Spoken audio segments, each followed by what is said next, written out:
I was 15 when there was a gruesome murder that happened next door to one of my friend's house. A father came home and murdered his 2 daughters and his wife.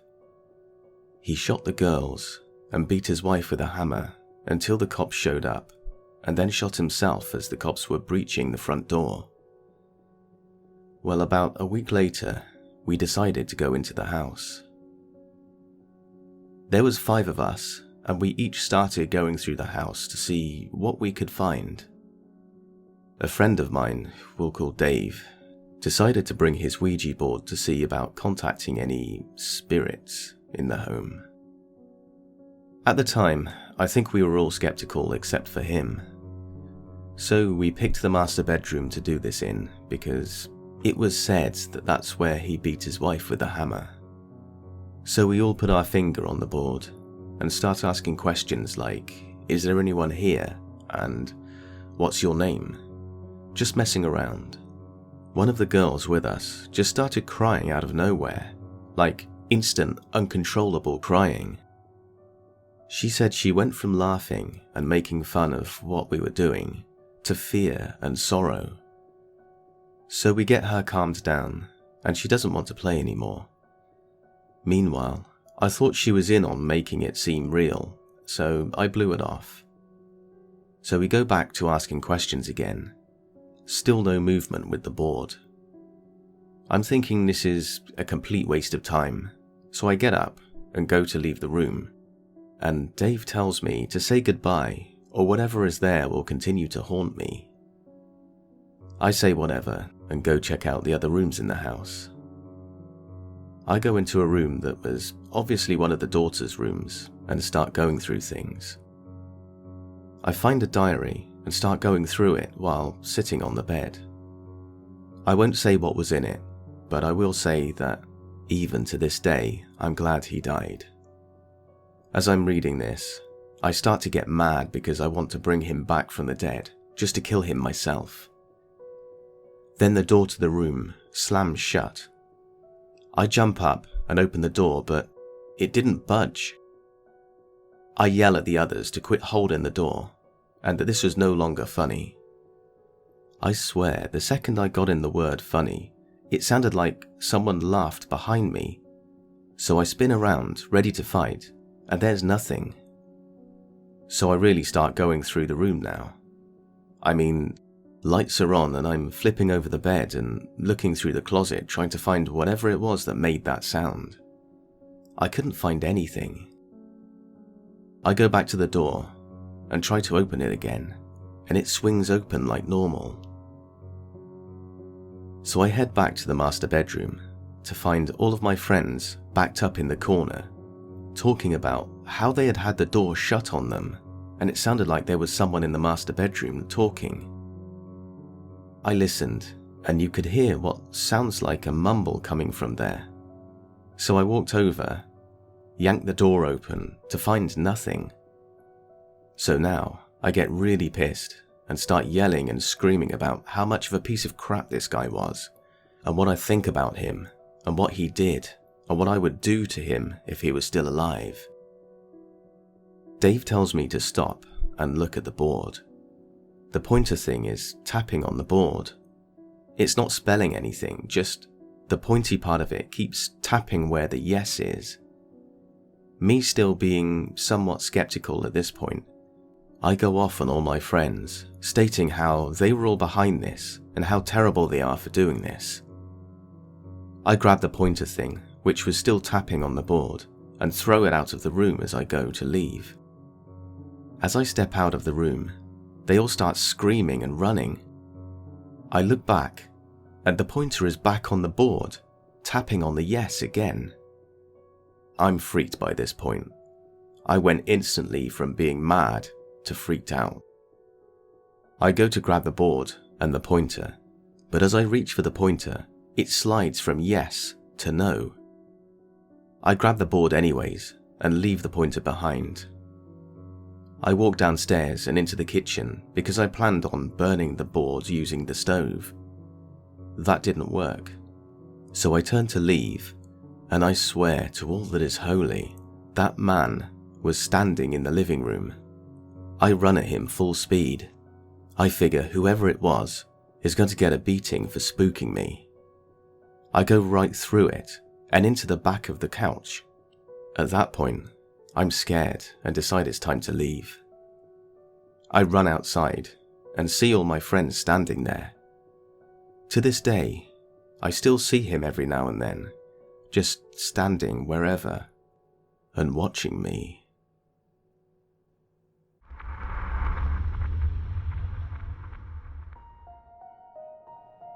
My childhood home had an odd history. There was a very old camera system on the house from the 80s.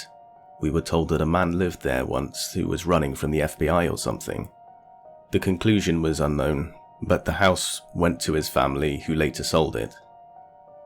As soon as we moved in, we noticed the basement was super strange. It was completely unfinished, with skeleton keys jammed into the borders between the wall and the floor. We'd hear strange sounds occasionally at first.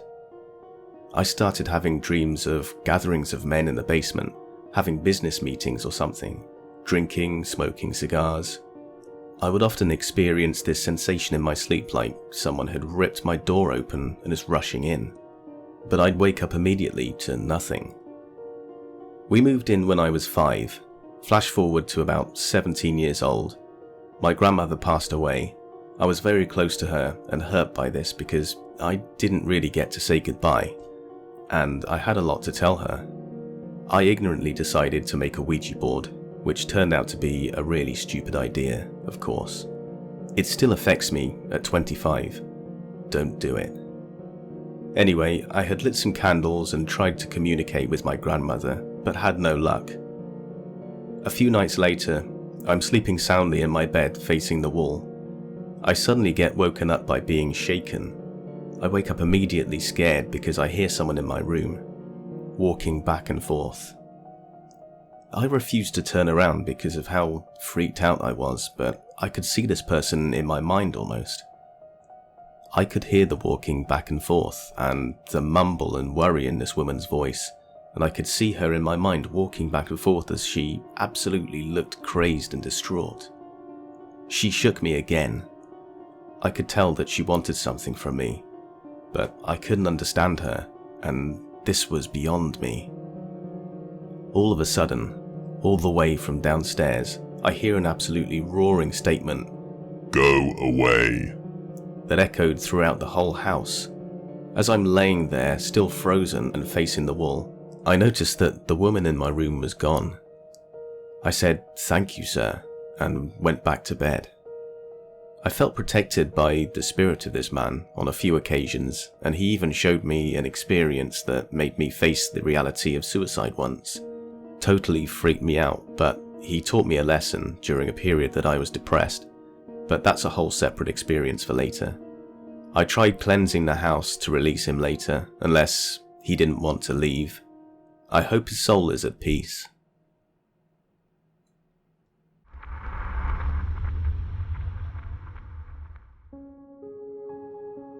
When I was still in elementary, my parents were still married. I lived in a really small town. My dad, mum, older sister, and I lived in a fairly small house, but we loved it. That was until things got scary. It all started when I went to one of my school friends, Morgan's birthday party. We were all having fun just sitting around and talking about whatever elementary girls talk about. And then all of a sudden her mum walks in, wanting to play a board game. All of the girls get really excited and eager to play, so the mum decides to search for something good. She looks in her closet and pulls out a Ouija board. None of us girls knew what it was at the time, but Morgan looked absolutely terrified. I wasn't sure what to expect, so I just kind of went with what everyone else was doing. The mum has a huge smile on her face, as she always did, and she turned off the lights. We all started giggling, but then things started to get a little strange. She brings out a strobe light, and we begin to play the game. I was extremely confused, but was still having a pretty fun time. I look over and see Morgan's face completely terrified, as if she just saw a demon. She starts crying and screaming, begging her mum to put it up until finally her mum agrees. Afterwards, everything was pretty normal. I went home and didn't experience anything crazy until a couple of months later. My sister and I rode home on the bus after school, and the walk from the end of the street where we were dropped off to our house was a good 15 to 20 minute walk. When we made it home, we realized that our back door was wide open. This concerned us because our parents were always very diligent about making sure the doors stayed locked when everybody was gone. I start to get a little scared as we get closer and I see dirty footprints leading inside, almost as if it's taunting me. I ask my sister, Michaela, what we should do. As my mind is thinking of the worst possible situation, my sister simply walks inside and says, "Come on." She's obviously the braver sibling. I agree to walk inside. She shuts the door behind me and makes sure it's locked. After that, we do our regular routine after school. Make a snack, turn on some cartoons, and try to accomplish our homework. After we've both settled down from that odd experience, we hear a noise coming from the kitchen. My heart drops when I realize it's the radio that somehow turned on by itself. This was a very old radio, so I figured maybe it was just messed up. I get scared to get near the kitchen, so I make my sister. She hesitates, but manages to turn it off. I call my mum on our home phone and ask her if that happens often. She sounds a little concerned and tells me, "No, that's never happened. Is everything okay?" I tell her we're fine and hang up. As I'm writing this, stuff is falling in my room. A couple of weeks later, things are pretty normal. Nothing too crazy, just lights flickering, objects being moved, and another occasion of the door being opened. Michaela and I stayed in our camper until our parents got home because we both had a bad feeling. That is until one night I went to sleep and I woke up in the middle of the night. I couldn't move. I could hardly breathe, but my eyes were open. I see a black figure in the hallway. It starts to slowly move closer to me. I want to move, I want to scream, but I can't do anything. It moves to my face. Then it walks around my bed, keeping eye contact the whole time. Even though it had no eyes or facial features, I knew it was looking at me. It moves incredibly slowly until it gets right next to my face. All I remember is hearing a slight fuzzy sound and falling asleep almost instantly. I didn't remember this occurred until years later, but thankfully that was just sleep paralysis. After I experienced that, things got worse. I would wake up in the middle of the night, unable to breathe. It felt as though something was choking me. I would always run to my parents' room crying and hyperventilating. My dad would always pick me up and try to calm me down until I could breathe normally again. This went on for several months. My mum would give me breathing treatments to try and help, and eventually the problem went away. Not sure if this experience was paranormal, but I felt like I should add it in to see if anyone has similar experiences. After my parents got divorced, I was around the age of 7. My sister and I would sleep in my dad's room because we were both terrified of sleeping by ourselves. One night, I wake up randomly in the middle of the night again, and I look into the hallway. From my dad's room, it's a perfect view of the entire thing. I see what looks to be an aura, some sort of being of light in a light green colour. It floats throughout the hallway and looks so lost. It would walk into my room and then my sister's, then in our bathroom, and just alternate over and over again. This went on for about 30 minutes until it took a turn into our kitchen and vanished. I didn't feel scared by the presence of this, more intrigued than anything. And finally, my last experience at this house, which in my opinion was the scariest. Michaela and I were in our dad's room again, ready to go to sleep. Things got uncomfortable when all three of us piled up in his bed, so I decided to make a pallet on the ground. We all fell asleep. Hours pass, and suddenly I feel a slight tapping on my head. I was laying on my left side, but I could tell something was hovering over me. At first I thought it couldn't have been my sister because I heard them both snoring from the bed. I was frozen in fear and I couldn't scream. The tapping went on for about an hour and it was unbearable. The feeling of not knowing what could happen next is terrifying. I somehow managed to fall asleep, and when I wake up the next morning, I scan the room and I see it's completely empty. I bolt out of my dad's room and find my sister eating cereal and watching cartoons. I start crying, trying to explain what happened last night. She looked extremely concerned and I could tell that I was scaring her with what I was saying. She told me to just tell my dad when he got home from work, which I did. However, my dad played it off, saying it could have just been a curtain blowing on my head. I decided to show him where I was laying and how that would have been impossible. He said it was all in my mind and I just needed to calm down. After that, weird experiences have still happened to me, and they won't be stopping anytime soon. Sleep with the covers over your head. You never know what could be watching you.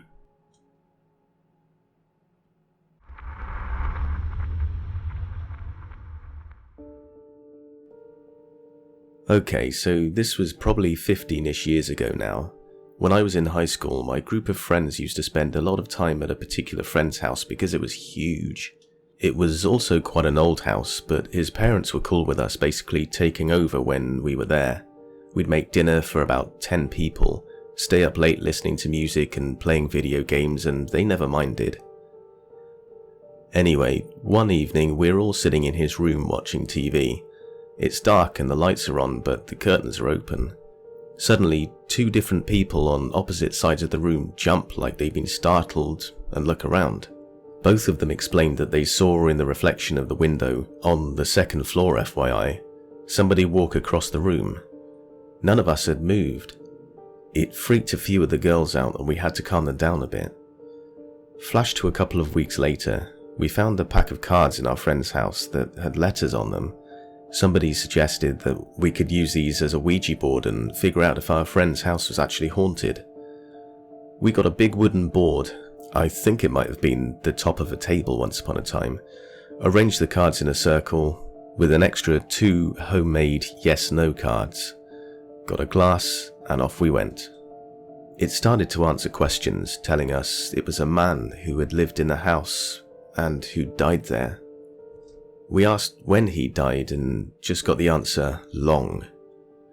We asked if he was moving the glass and he said yes. This is where I decided to be dumb, and I asked if he could move anything else other than the glass. Yes.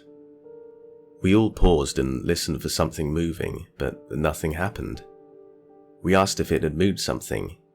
Yes. Nothing happened again, so we moved on and asked some more questions. This was at 10:30 p.m.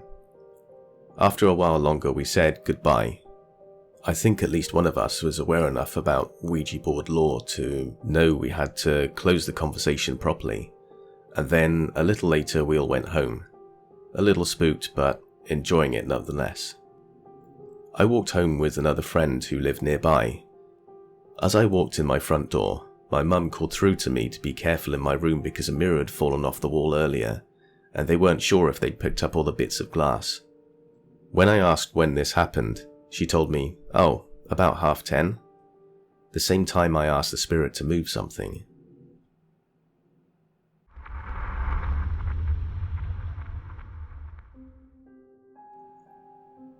I wanted to share one of my experiences with the famous Ouija board with you.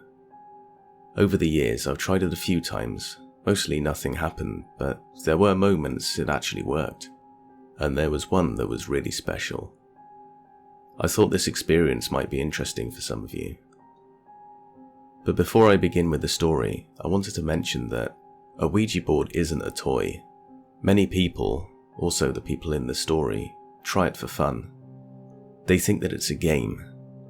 But regardless of whether you believe in such stuff or not, never do a Ouija session unprepared.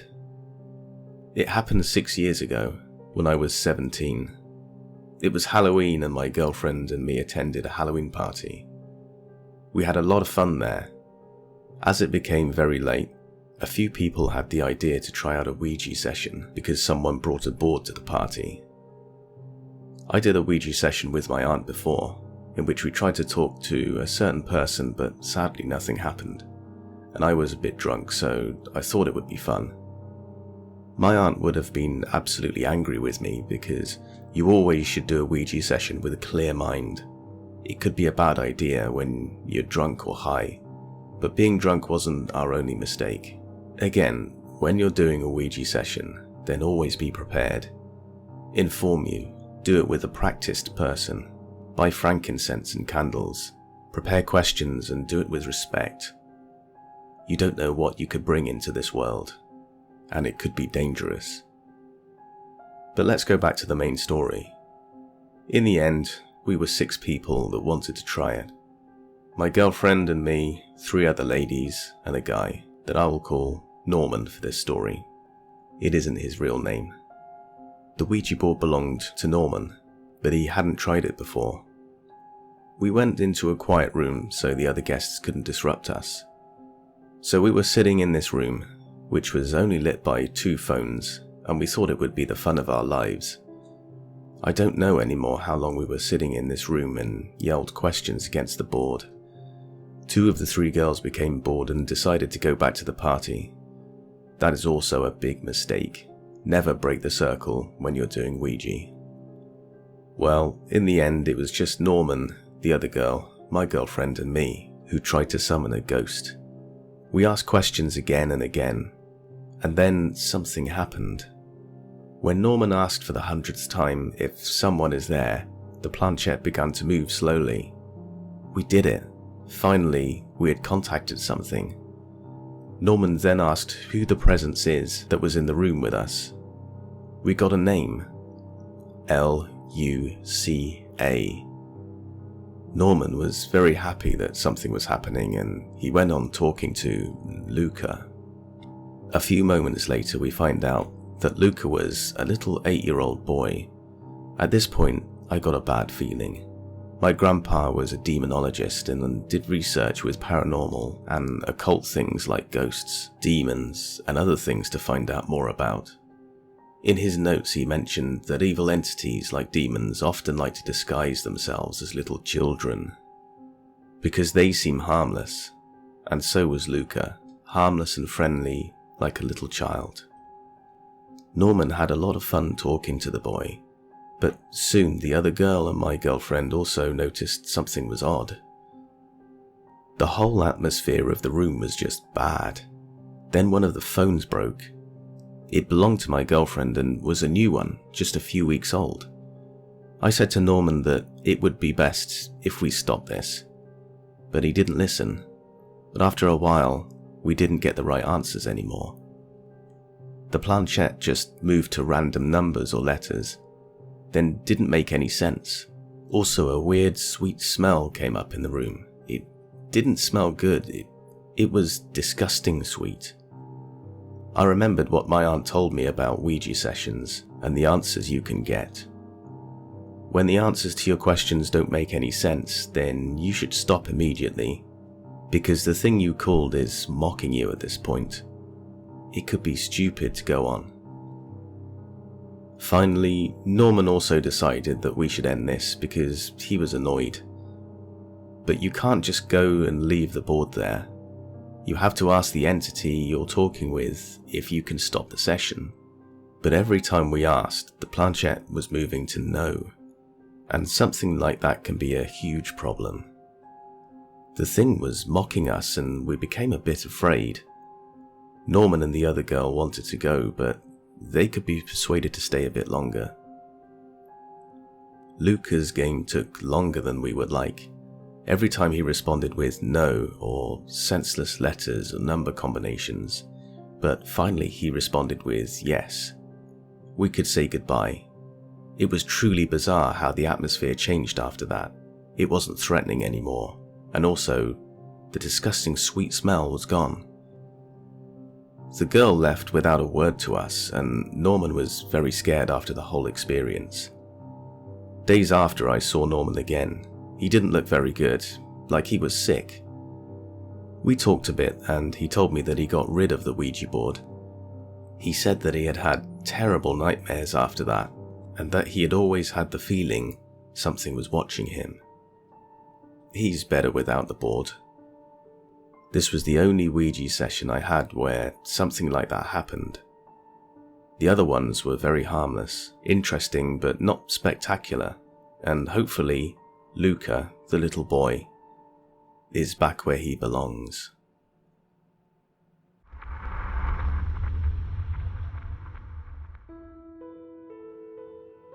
When I was in middle school, I went to a friend's birthday sleepover where we did typical girl things, painted nails, did makeovers, watched a movie. It was all normal stuff until my friend suggested we make a Ouija board. On a sheet of paper we scribbled out yes, no, goodbye, along with numbers and the alphabet. She told us all the rules and we nodded in agreement that we would follow. I remember being scared, wanting to fit in, but also wondering, is this a good idea? I remember the first movement happened, and I looked across to the girl facing me, insisting that she had moved it. She had said that it was not her that moved the clear pebble we were all using as a planchette. We asked dumb questions like who we each liked and if our crushes liked us. Typical middle school girl things. I don't remember much of these sessions other than a particular name, Wanda, and that we had asked her if she was a demon and she had told us that she was not. After a while this was no longer scary and we began to enjoy it more and more. I remember feeling so excited, like I wanted to keep playing, as if it were a video game. The next day I told my dad about it.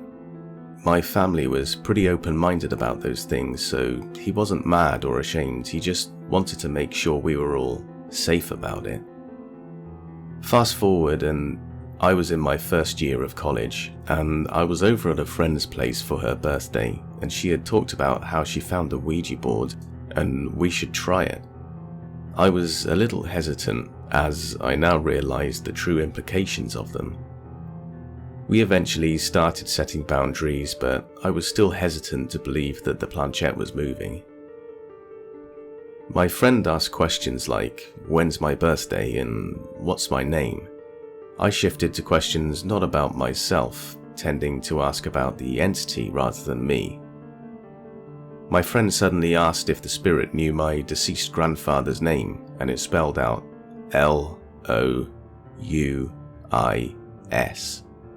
I was in shock because none of my friends had known that. I know that I hadn't directed the planchette to the letters, so I was surprised to see that it was correct.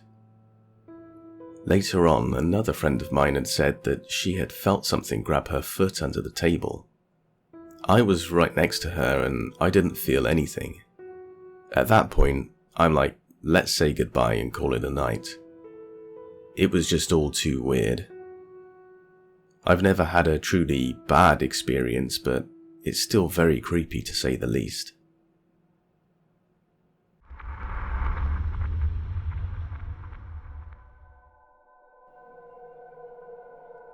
It all started with my family.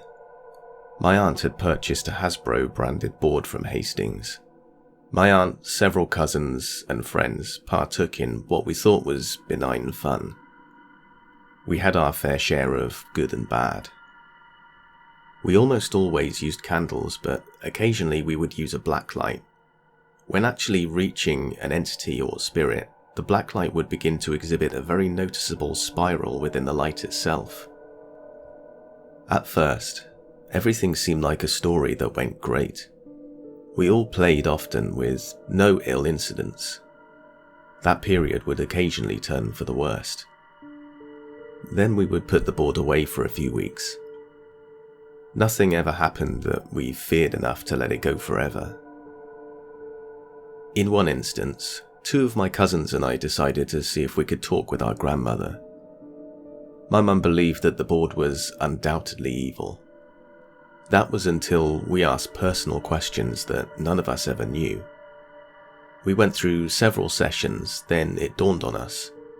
Let's show my mum that we were talking to Grandma. We did. We asked a specific question that practically brought my mother and sister to their knees. The question simply was, what was my mother's nickname growing up? It answered with a quick response that was spot on. We didn't know the nickname, so we finally talked my mum into sitting in. Immediately, she was happy and terrified simultaneously. The spirit was right. Not only did it give details that no one in the room knew, it would give intimate answers about our family history. For us, it was honestly chilling and humbling. These boards bring a mix of emotions. There were a few occasions where we would get a spirit with ill intentions. Many days after we had the honeymoon incidents, we would eventually start to encounter vile spirits. It was enough that my aunt took the board, placed it in a wood box, surrounded it by a barrier of salt, placed a Bible on the box, and put it away. Later we found out that she had my uncle burn the board and all of its associations, along with the other trash. They lived in the country on farms, so burning trash was the only way of disposal, within over an hour's drive. That's when my sister, my best friend, and I had a plan to bring everything back to life. We made our own board. Once again, we had ups and downs. We never asked for specific people. We even took some precautions when making the board, or so we thought. We put crosses and pentagrams, etc. on it. Little did we think those symbols are interpreted differently depending on the orientation of an individual. After a while of playing, everything went downhill. As with a lot in life, you remember the worst far more than the better. We met Ed. This spirit was seemingly benign to begin with, but as time progressed, we learnt that he wasn't benign. He also didn't manifest in a single place. It was only my house and my best friend's. As Ed started off, he or she seemed to think everything was pretty good, but as we progressed, the spirit wanted attention, more and more and more. The planchette would get violent, flailing between letters, and giving seemingly bad responses, especially when we attempted to end the sessions. It refused at times to say goodbye. Then things went sour. We began to doubt the board. We figured since we had never seen this behavior manifest, it had to be someone moving the planchette. We found out that we were wrong. We devised a plan to test everyone, which is obviously not good when the people you trust even begin to doubt one another. The plan: I was to take a random object, then place it in the room and around the house. Only I knew what it was and where it was. The spirit was 100% accurate. It guessed the object, where it was in the room, and 3 separate places in the house. We knew then that we weren't playing with a bunch of skittish people. That's when it got serious. Within days of that test, my friend and I got back on the board. It was about 1 to 2 a.m. We finished that session, then decided to go to bed. I was asleep super fast. My friend didn't even have time to turn the lights off. During that short sleep, my friend watched me wake up and sit up.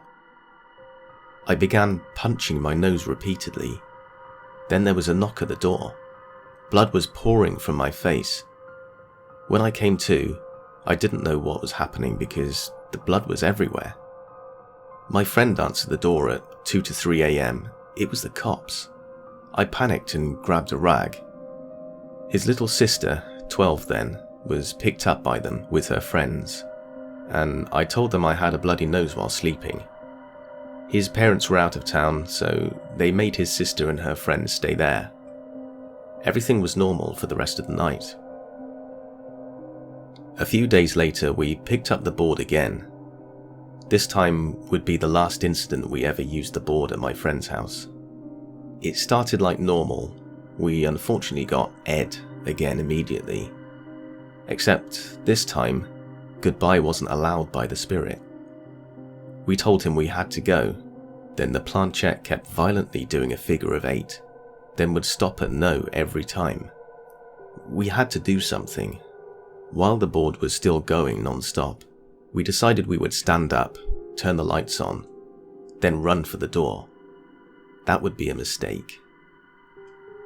As we took our hands simultaneously off the planchette, stood up, turned the lights on, and ran for the door, the door slammed. His little sister grabbed the doorknob and immediately screamed. She said it burned her and backed away, immediately gripping her hand. She collapsed from the overwhelming experience. I grabbed the door without any issue, shoved it open, then made everyone get outside of my friend's house. My friend immediately began vomiting upon getting outside. We had a wild ride. Then, at a later date, my sister and her cousin decided to talk with spirits in her room at our own house. I didn't want any part of it, but was anxious. I went upstairs and they had candles lit. I asked who they were speaking with, and they said, Ed. I immediately noped the hell out of there. About 20 to 30 minutes passed. Then I began to hear weird sounds throughout the house. Then, again, came from upstairs. I ran up as fast as I could. Every candle in the room was pushed into one direction, with every candle flame extinguished. Wax was all over the floor and dressers. Then, the dresser was pushed about 8 to 10 inches from the wall. Once again, we all fled the hell out of the room. They were crying hysterically. They didn't end the session again. We had many incidents that happened between. We even partook in places that were thought to be haunted, and we also went places like graveyards. But after a strong negative energy and general presence of Ed, it was something I completely refused to be around. The hardest part to swallow with boards and spirits was that I've always been agnostic and still am. I just now believe that beings or apparitions have the ability to communicate with the afterlife. One thing's for sure, I don't ever want any part of that shit ever again unless I absolutely have to. I validated that it knows things that people on the board don't. I watched things move before us that has absolutely zero explanation.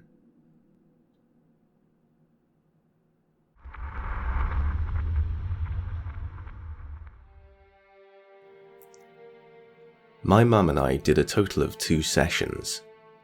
The first session went well enough. We asked about God and the Mayan prediction. The year was 2012.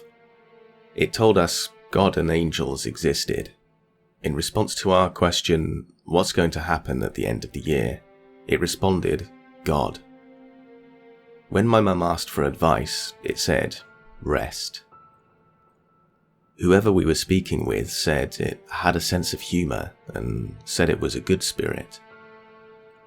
Now, you can't really trust the entity from what it says, but we didn't feel any negative energy in the room. So this was a positive experience. So we decided to do a second session a couple of days later. This time, things went wrong. It started out okay, innocent questions and a positive attitude. Near the end of the session, however, my dog did something that irked me, so I was angry, if only for a moment. The planchette almost immediately responded by moving from F to U over and over again. We could sense a new entity had arrived. It wasn't positive. So we ended the session and I threw out the board.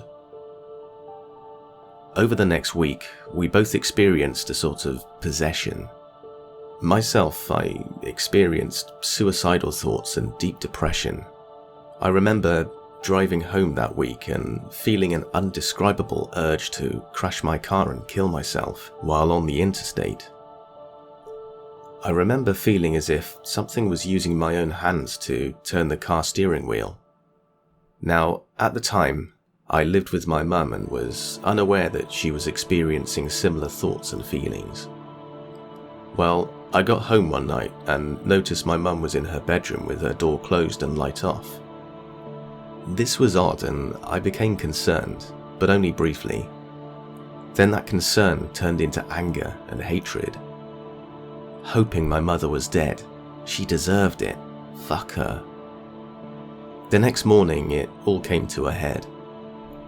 I told my mum about the depression and suicidal thoughts and asked if she had any similar thoughts. She immediately replied yes. At this moment, I believe, is when the entity lost its control. I just remember looking at my mum and saying, "Let's pray and get rid of whatever this is." She cried and I teared up a bit. What a relief. It felt like a breath of fresh air. My mum would tell me soon after that the night I came home and she had her door closed was the night she almost killed herself.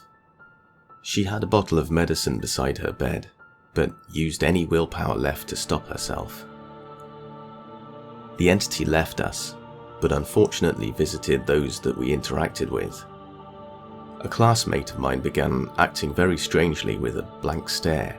Usually he had a smile or was socializing with us. My mum's co-worker became withdrawn, which again is not her personality. Her co-worker's son then became suicidal.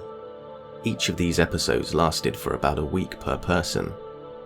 I'm not sure if this entity did this by design or it just wasn't able to maintain control. I can tell you that this is one of only a couple of times I believe I've encountered something of the dark.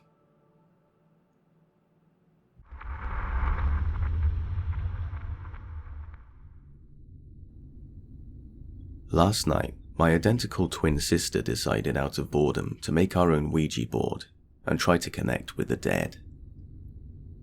She's the only person I would ever trust to play this game with. We made a pact years ago that if we were ever playing this game, that we would not move the planchette. I can tell you right now, I did not move it. And judging by the tears from my sister's eyes, I know she didn't either. We read up on ways to ensure only positive spirits would come through. We lit 2 candles, one on either side of the board, and while circling the planchette around the board, we said Our Father and Hail Mary, followed by commanding any negative energies and spirits to leave and only welcoming positive energies and spirits. When we first asked if there were any good spirits present, it took probably 5 seconds until the planchette moved to yes. There was a force behind it that both my sister and I agreed could not just be subconscious involuntary movement. We asked the name of the spirit that was with us. She started to spell it out. First an S, then an A. In the interest of not taking forever for the spirit to spell out their name, we asked, "Is your name Sam?" the first name that came to mind. The planchette moved to no. We asked if she would give us a third and then fourth letter of her name. The planchette moved to C and then K. Now spelling out Sack. Weird name, and not one I would ever come up with in my subconscious. We asked Sack if she was a boy or a girl, and asked her to move the planchette to G for girl or B for boy.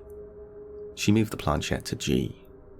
We asked if Sack was her nickname, to which she replied yes. So we asked her if she would mind spelling out her full first name, and the planchette immediately went to goodbye. We apologized for the question and asked Sack if she was still with us, and the planchette moved to yes. We asked her what year was she born in. The planchette moved to 1956, 1956. Then we asked how old she was when she died. Again, planchette quickly moved to goodbye. We again asked if Sack was still with us, apologized if we offended her with the questions, and she indicated that she did not like the questions we asked her. We asked her to spell out her last name. Quarty was what she spelt. Again, not a name I would ever come up with on my own. We asked her what her favourite colour was, and to move the planchette over the first letter of her favourite colour. The planchette quickly moved over to R. We asked if red was her favourite colour, and she said yes. Then we asked her least favourite colour. The planchette moved to Y. Is yellow your least favourite colour? Yes. Then we started asking questions more pertaining to an afterlife. We asked if Sak was happy when she was alive. She said no. Are you in a better place? Yes. Are you watching over your loved ones? Yes. Are you protecting your loved ones? Yes. Are you watching over me? She had already confirmed that she had lived in my house at one point and knew who I am. Her answer was yes. Are you able to protect me? No. Is your soul at peace? Yes. Are you with your family? Yes. Then some random questions. Do you mind us trying to connect with you? No. Do you like communicating with us? Yes. Do you think the world has improved since you lived? Yes. Do you agree with Trump being president? This was the hardest and fastest planchette moved from yes to no. It would have flown off the table if our hands weren't on it. And we were not political people. Then we asked if she thought if we would see a second wave of coronavirus lockdown in the US. She said no. Yes, I'm aware that these are spirits and not fortune tellers, but we were asking her opinions, not for facts. Then we decided to ask Sak if she would work for us to try and summon a specific dead loved one, and the planchette moved to yes. On that note, we decided to ask Sak if she would be okay with saying goodbye for now and chatting later after we tried to summon a loved one. Now, this is where it gets really weird. The first person we tried to connect with was our grandmother, who died within the last 10 years. We were very close with her. She was a devout Catholic, and I knew if she was watching over us, that she wouldn't approve and probably wouldn't participate in us using the Ouija board, but we gave it a shot anyway. So we performed the same routine as with Sak, and then asked repeatedly for our grandmother to come through. Nothing. We waited for about a minute or two, and nothing happened, so we said goodbye. Then we decided that we would try to connect with a dear friend of ours, Bobby, that died in a motorbike accident when we were juniors in high school. He was one of my best friends for years.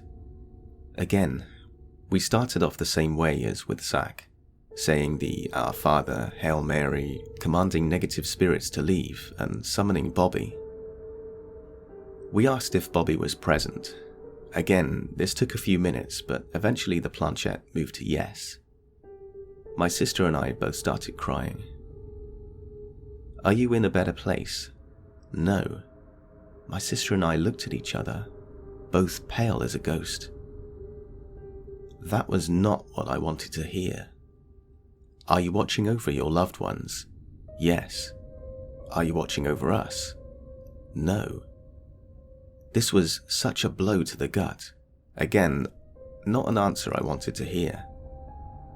This was such a close friend of ours. Then it dawned on me. Bobby was a clown, figuratively. Bobby, are you messing with us right now? Yes. Did you know we were there the day you died? That we came to your house and celebrated you before you were even pronounced dead? Yes. When Bobby was alive, a weekly tradition we had was what we called Wednesday nights at the village. We both lived about 2 miles away from each other, and about 2 miles away from our town village. We asked if he remembered our times during Wednesday nights at the village. Yes. We then asked, who was another person we did Wednesday nights at the village with? Quickly, he spelled out Kelly. This was correct, but the weirdest part about this is that there were 2 answers to this question. And only after closing out the session and saying goodbye, my sister and I revealed to each other that we, in our heads, did not have the same person in mind. I was thinking Kelly, but my sister was thinking of another friend named Jimmy. To me, this confirms that our subconscious were not moving the planchette. I was not moving it to Kelly. I was hardly touching the thing. There were movements where I could see that both my sister and my fingers were almost even not touching the thing as it raced across the board. And the other crazy part was that Bobby started off by messing with us, telling us that he's watching over his loved ones but not watching over us, and that he was not in a better place. Those were not answers that our subconscious would have come up with for this kid. But this was so like him, and his personality came through. I couldn't believe it, and no part of me ever thought that Bobby would mess with me from beyond the grave. When he was alive, he was obsessed with his truck. We asked him, "When you were alive, what kind of car did you drive?" Again, quickly and with force, he spelled out Ford F-150. My sister and I were dumbfounded, hysterically crying at this point. We weren't scared, just in complete awe and shock. Finally, we asked him if he was still driving his Ford F-150 in heaven. Yes, he replied. This became super emotional, so we decided to close out the session, and Bobby said goodbye quickly, swiftly, and with force. Now, I'm familiar with the idiometer phenomenon, and I have a degree in psychology, and my sister's a lawyer. Even though subconscious movements do happen, I don't believe that this was what we were experiencing. There was a force you could feel behind the planchette that couldn't have been just involuntary subconscious movements. I didn't think many people would believe this story, but I would also suggest not doubting it until you've tried it. And finally, one thing that I've read about is bad demons coming through, particularly Zozo. At this point, I've used this Ouija board multiple times, and was always told that only positive spirits were present. So this was a great experience for me. However, a lot of what I read refers to the dangers of Zozo. I'm not afraid of spirits or ghosts of demons, so I don't worry about demonic spirits such as Zozo. But I do want to warn people that not everyone has such a positive experience with Ouija boards. A lot of experiences are negative ones that can be traumatizing, and it's important that you don't let the negative energy feed off of you, and stay firm that they're not welcome, and say goodbye immediately if you feel that any negative energy is coming through. Do not call it quits and walk away without saying goodbye. I also want to say that these boards aren't for the faint of heart, and can leave you emotionally scarred and really change your outlook on life and death.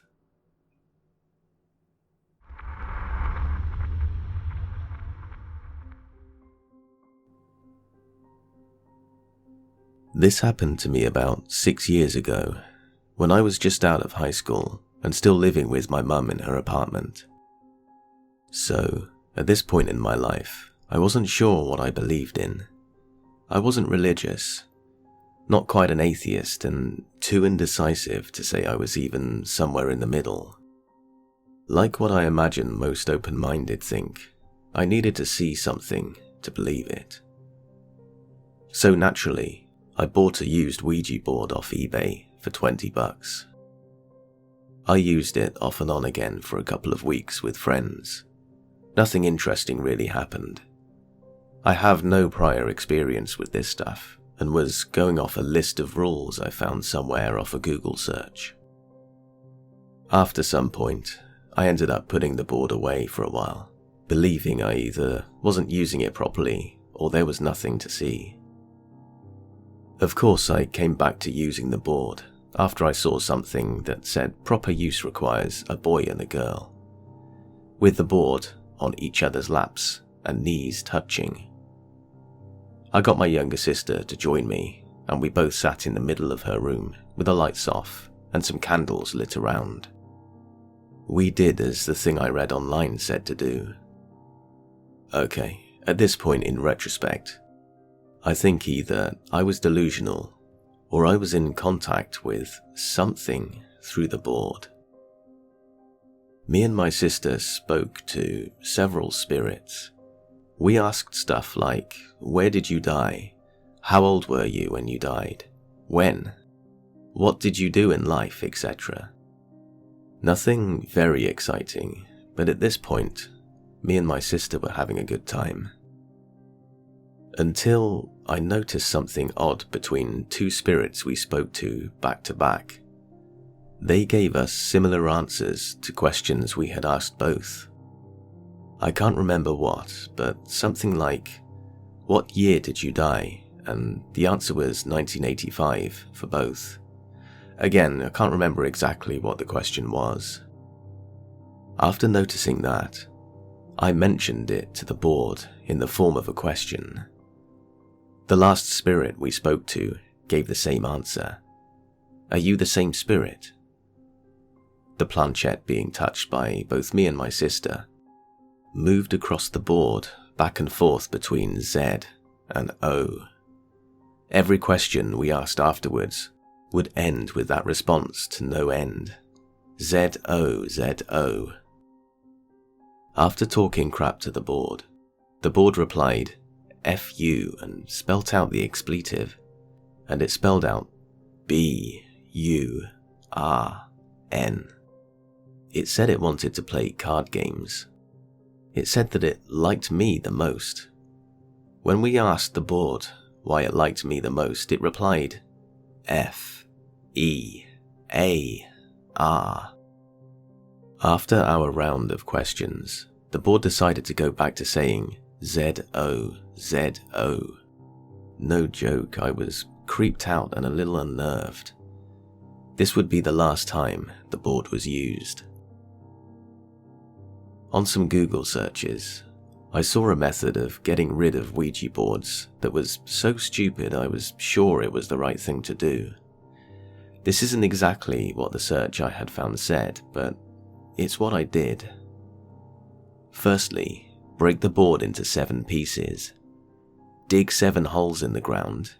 Put the pieces in the ground. Put salt over the pieces and bury it. For the planchette, I left it in the middle bowl of the local skate park. In retrospect, this whole event seems so out of place. I didn't have to do this stupid burial ritual. Nothing too spooky had happened yet. I think I wanted to be haunted by something evil, just so that I had some sure proof, at least for myself, that there was something beyond death, even if it was sinister. The night I got rid of the board, sleeping on my mum's couch, an intense gust of wind came through the apartment. All of the cabinet doors in the kitchen had flew open wide. All doors in the house opened and slammed. My mum ran out into the living room and woke me up to tell me. The weeks following, strange things would happen. I would go into a room for something, turn back and notice a picture that had moved, or the channel of the TV had changed, or the radio started up without anyone touching it. Most frightening, on the floor of my sister's room where I first experienced the ZOZO thing, was a mirror broken in 7 pieces. When all of this happened years ago, I fully believed that I had let an evil ghost out of a board game for kids into my room. I was freaked out. My brother-in-law's mum was Wiccan and brought us over sage and personally blessed the apartment. It wasn't too long after that we all forgot about it and the whole thing faded into memory. While I originally got the board to prove to myself that spirituality type stuff is real, I was convinced for a time. Now, after looking back, I'm still unsure and find myself wondering about the unknown, even more.